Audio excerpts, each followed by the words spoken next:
BA part second की सभी छात्राओं के लिए आज मानव भूगोल के द्वितीय प्रश्न पत्र में टॉपिक रखा गया है ली का प्रवासन मॉडल। मैं doctor BL Jat, associate professor geography, government girls college Behror से आपको ये ली का प्रवासन मॉडल प्रस्तुत कर रहा हूँ।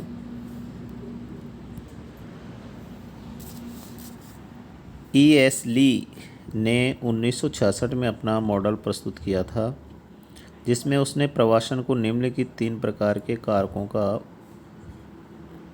प्रतिफल माना: प्रवास जनन स्थान, प्रवासी गंतव्य स्थान, अंतराल अवरोध।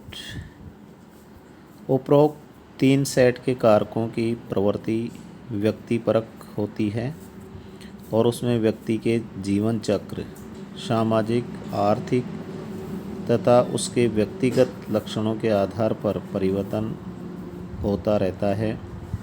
प्रत्येक व्यक्ति के पास संभावित गंतव्य स्थान के संबंध पूरा ज्ञान होता है और प्रवास करने का निर्णय गंतव्य स्थान के लाभ पर आधारित होता है। इस विश्वास के आधार पर ली ने प्रवासन की मात्रा, धारा तथा लक्षण के संबंध में निम्नलिखित परिकल्पनाएं प्रस्तुत की हैं। ली की प्रवास की मात्रा की परिकल्पना, lease hypothesis on volume migration.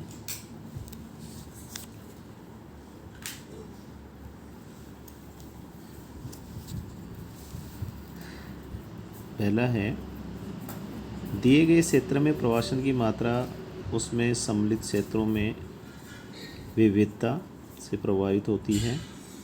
अधिक विविधता होने पर प्रवासन अधिक होता है। दूसरा, प्रवासन की मात्रा मानवीय विविधता पर निर्भर करती है, जहाँ पर प्रजाति, मानव जातीय, शिक्षा, आय तथा रीति रिवाज आदि की दृष्टि से समरूपता होगी, वहाँ पर प्रवासन कम होगा। इसके विपरीत जिन क्षेत्रों में इन तत्वों की विषमता होगी, वहाँ पर प्रवासन अधिक होगा।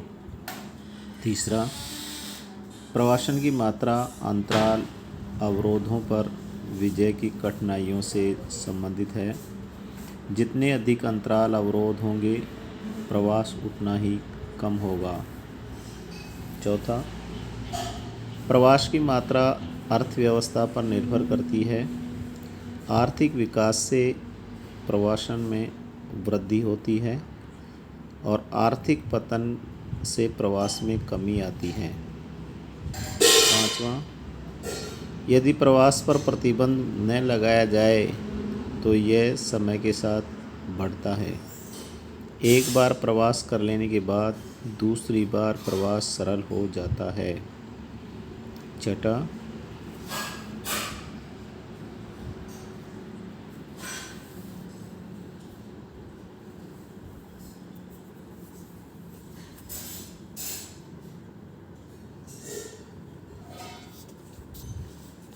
प्रवास की मात्रा हर देश या क्षेत्र की प्रगति के साथ परिवर्तनशील होती है। विकसित देशों या क्षेत्रों में पिछड़े देशों या क्षेत्रों की अपेक्षा प्रवासन अधिक होता है। ली की प्रवास की धारा की परिकल्पना, lease hypothesis on streams of migration. पहला है, प्रवास की एक निश्चित धारा होती है और प्रवास निश्चित मार्गों के साथ निश्चित गंतव्य स्थानों की ओर होता है। दूसरा, प्रत्येक प्रवासन धारा की एक प्रतिधारा होती है। प्रवास आरंभ होने के बाद लोग प्रवास जनन क्षेत्र के अवसरों के संबंध में जागरूक हो जाते हैं, जिससे प्रशिक्षण का जन्म होता है।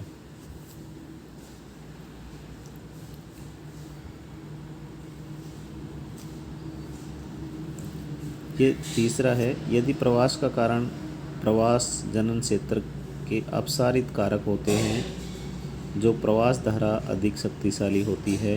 अपसारित कारक आकर्षण की अपेक्षा अधिक प्रभावशाली होते हैं। चौथा, यदि जुनून स्थान तथा गंतव्य स्थान एक जैसे हों तो प्रवास धारा तथा प्रति प्रवास धारा की निपुणता कम होती है।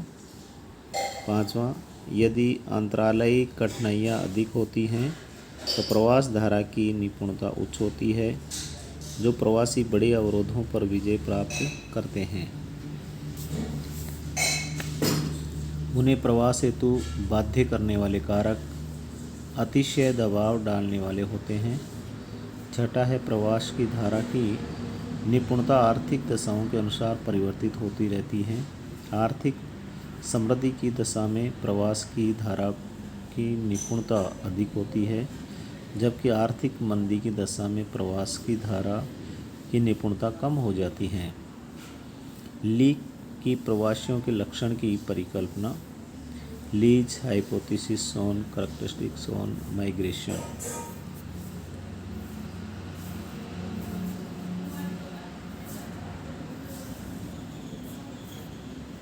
पहला है, प्रवास में चयन की प्रवृत्ति होती है।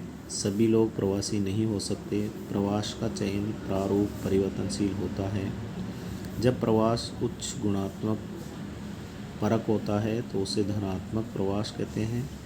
इसके विपरीत जब प्रवास निम्न गुणात्मक परक होता है तो इसे ऋणात्मक प्रवास कहा जाता है।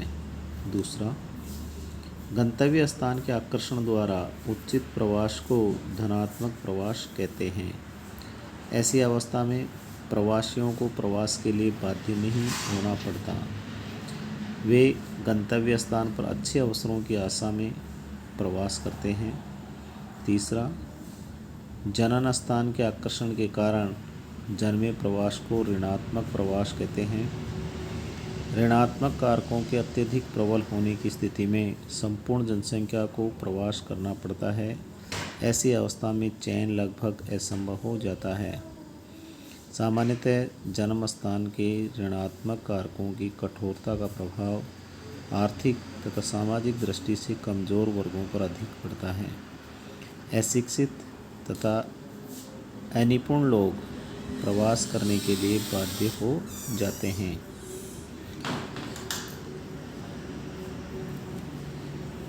यदि संपूर्ण प्रवास को देखा जाए तो हमें ये विदित होगा कि प्रवास की प्रवृत्ति द्विभौलक बायो मॉडल होती है।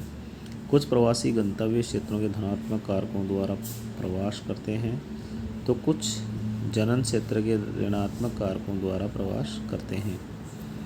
पाँचवां, धनात्मक प्रवास की मात्रा अंतरालयी कठिनाइयों में वृद्धि होने के साथ बढ़ती हैं।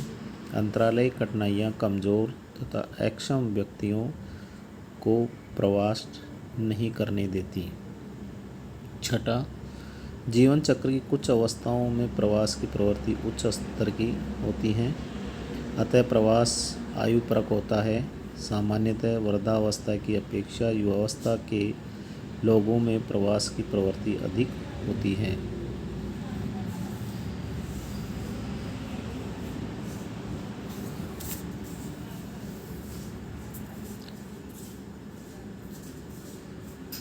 सातवां है, प्रवासी जनसंख्या के लक्षण। प्रवास जनन क्षेत्र। प्रवास गंतव्य क्षेत्र के मध्य होते हैं। ऐसा इसलिए होता है कि प्रवासी गंतव्य क्षेत्र के लक्षणों के कुछ अनुरूप होते हैं तथा वे गंतव्य स्थानों के धनात्मक तथ्य प्राप्त करते हैं। साथ ही प्रवासों अपने प्रवास जनन स्थान से भिन्न होते हैं, जहाँ के कुछ ऋणात्मक कारकों के कारण उन्हें मजबूरी में प्रवास करना पड़ता है।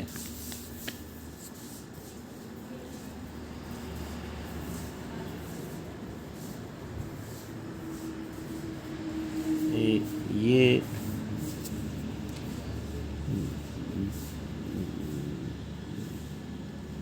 बीए पार्ट सेकंड के सभी छात्राओं के लिए ये ली मॉडल प्रवास जनन स्थान, प्रवासी गंतव्य स्थान, अंतराल अवरोध के माध्यम से ली की प्रवास की मात्रा की परिकल्पना और ली की प्रवास की धारा की परिकल्पना और ली की प्रवासियों के लक्षण की परिकल्पना आदि आपके सामने ऑनलाइन प्रस्तुत की है। इसके लिए सभी को धन्यवाद। आज ही करना है क्या इसमें?